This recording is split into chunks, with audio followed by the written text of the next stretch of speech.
Corporate శక్తులకు కొమ్ము కాస్తూ కేంద్ర ప్రభుత్వం అమల్లోకి తెచ్చిన 4 లేబర్ కోడ్లతో కార్మికులు తమ హక్కులు కోల్పోయే ప్రమాదం ఉందని మండిపడ్డారు సిఐటియు జాతీయ నాయకుడు సాయిబాబా అలాగే బీఆర్టీయూ రాష్ట్ర అధ్యక్షుడు రాంబాబు. కేంద్రం తీసుకొచ్చిన 4 కార్మిక చట్టాలను వ్యతిరేకిస్తూ ఇందిరా పార్కు దగ్గర నిరసన దీక్ష నిర్వహించారు. ఇటు కార్మిక సంఘాల నేతలతో ఎలాంటి చర్చలు జరపకుండానే ఈ లేబర్ కోడ్లను అమలు చేయడం దుర్మార్గమని ఆగ్రహం వ్యక్తం చేశారు. అండ్ మోదీ సర్కారు వెంటనే లేబర్ చట్టాలను వెనక్కి తీసుకోవాలని కూడా డిమాండ్ చేశారు.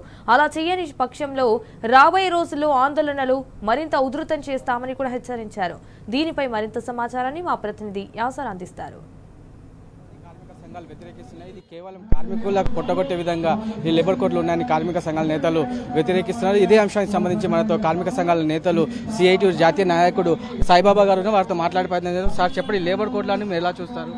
యాక్చువల్గా ఈ 4 లేబర్ కోడ్లు గత 100 సంవత్సరాలుగా భారతదేశంలో అమల్లో ఉన్నటువంటి 29 కార్మిక చట్టాలన్నిటినీ కూడా 4 లేబర్ కోడ్లుగా తీసుకొచ్చారు. ఈ లేబర్ కోడ్లు అప్రజాస్వామికమైన కేంద్ర బీజేపీ ప్రభుత్వానికి రికమెండ్ చేశారు. ఎవరైనా చిత్తశుద్ధి ఉంటే అన్ని పార్టీలతో కూడినటువంటి parliamentary standing committee on labour ఆ సిఫార్సుల్ని పరిగణలో తీసుకోవాలి. అట్లా ఈ ప్రభుత్వం పరిగణలో తీసుకోలేదు.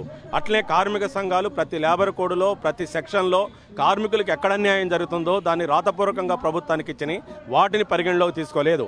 అట్లే ఒకవైపు కార్మిక సంఘాలు సార్వత్రిక సమ్మెలు కూడా చేసినాయి. కోటాను కోట్ల మంది కార్మికులు లేబర్ కోడ్లు రద్దు చేయాలన్నారు. చివరగా మేము ఏమన్నామంటే ఇండియన్ లేబర్ కాంగ్రెస్ ఉంటుంది. అందులో యాజమాన్యాల ప్రతినిధులు ఉంటారు, కార్మిక సంఘాల ప్రతినిధులు ఉంటారు, కేంద్ర రాష్ట్ర ప్రభుత్వాల ప్రతినిధులు ఉంటారు. ఇది త్రైపాక్షిక కమిటీ. అంటే భారతదేశంలో ఏ పాలసీ కార్మిక పాలసీ రూపొందించాలన్నా ఈ త్రైపాక్షిక కమిటీలో నిర్ణయించాలా. ఇలాంటి త్రైపాక్షిక కమిటీ మోడీ గారు వచ్చాక ఈ 10 ఏళ్లలో సమావేశపరచలేదు. ఇది చాలా అప్రజాస్వామికంగా ఉన్నారు.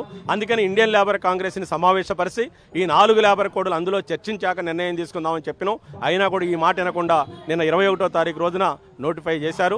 కార్మికులకి 3 ముఖ్యమైన అంశాలు ఉన్నాయి. ఒకటి యూనియన్ పెట్టుకునే హక్కు, 2 యాజమాన్యాలతోటి సమిష్టి బేరసారాల హక్కు, యాజమాన్యాలు వినకపోతే కార్మికులకి సమ్మె హక్కు. ఈ 3 ఇంపార్టెంట్. ఇప్పుడు ఈ లేబర్ కోడ్ ఇండస్ట్రియల్ లేబర్ కోడ్లో యూనియన్ పెట్టుకునే హక్కు మీద ఆంక్షలు పెట్టాడు, సమ్మె చేసే హక్కు మీద ఆంక్షలు పెట్టాడు. మోడల్ స్టాండింగ్ ఆర్డర్స్ అంటే 300 పరిశ్రమల కార్మికుల కంటే తక్కువ ఉన్న పరిశ్రమల్లో ఎక్కడ అసలు ఏ చట్టాలు వర్తించవు. ఫ్యాక్టరీ చట్టం వర్తించదు, అలాగే ఇండస్ట్రియల్ లేబర్ కోడ్ వర్తించదు. అందుకని మేము ఏమంటున్నాం అంటే అత్యధిక మంది పరిశ్రమలు దేశంలో 90% పరిశ్రమలు 300 లోపు కార్మికుల లోపు ఉన్నాయి. అట్లే అసంఘటిత రంగంలో 50 కోట్ల మంది ఉన్నారు. అంటే ప్రతి 100 మంది కార్మికుల్లో 90 మంది అసంఘటిత రంగ కార్మికులు. అంటే అమాలీలు, ట్రాన్స్పోర్టు, బిల్డింగ్ వర్కర్లు ఇలాంటి వాళ్ళు. వీళ్ళకి అసలు ఇందులో ఎక్కడ వీళ్ళని రిజిస్ట్రేషన్ చేయాలి, ఎవరు వీళ్ళకి అపాయింట్మెంట్ లెటర్ ఇవ్వాలి, ఇందులో ఏమీ లేకుండా అందరి కార్మికులకి నేను పిఎఫ్ ఇస్తాను, ఈఎస్ఐ అని చెప్పడం ఇది ఒక పెద్ద బోటకం, నాటకం. కార్మికుల్ని బలహీనపరిచి, సంఘాలని బలహీనపరిచి, పెట్టుబడిదారుల లాభాల కోసం ఈ కార్మిక చట్టాలు వచ్చినాయి, కోడ్లు వచ్చినాయి. దీన్ని కార్మిక వర్గం అంగీకరించడానికి సిద్ధంగా లేదు. ఇక ఆర్ఎస్ఎస్ మార్గదర్శనంలో ఉన్న బీజేపీ పార్టీ పాసిస్టు లక్షణాలతోటి కార్పొరేట్ విధానాలు అమలు చేస్తుంది. అందుకని ఏకపక్షంగా నిరంకుశత్వంతో పాసిస్టు తరహా పరిపాలన చేస్తుంది. అందుకని ఇవాళ దీన్ని ఎదుర్కోవాలంటే ఇది కార్మిక సంఘాలే కాదు, ఇవాళ మేము పోరాడుతున్నది ఇందులో వేతనాలు ఉండొచ్చు, హక్కులు ఉండొచ్చు, కానీ ఈ ఆర్థిక వ్యవస్థ బలపడాలి. ఆర్థిక వ్యవస్థ బలపడాలంటే ప్రజల కొనుగోలు శక్తి తగ్గిపోతుంది. ఇవాళ 22 కోట్ల మంది పేదరికంలో ఉన్నారు. వీళ్ళందరూ కొనుగోలు శక్తి ఉండాలంటే ఆదాయాలు పెరగాలి. అది రైతుకు గిట్టుబాటు ధర ఉండాలి, కార్మికుడికి కనీస వేతనం ఉండాలి, అసంఘటిత రంగ కార్మికులకి సామాజిక భద్రత ఉండాలి.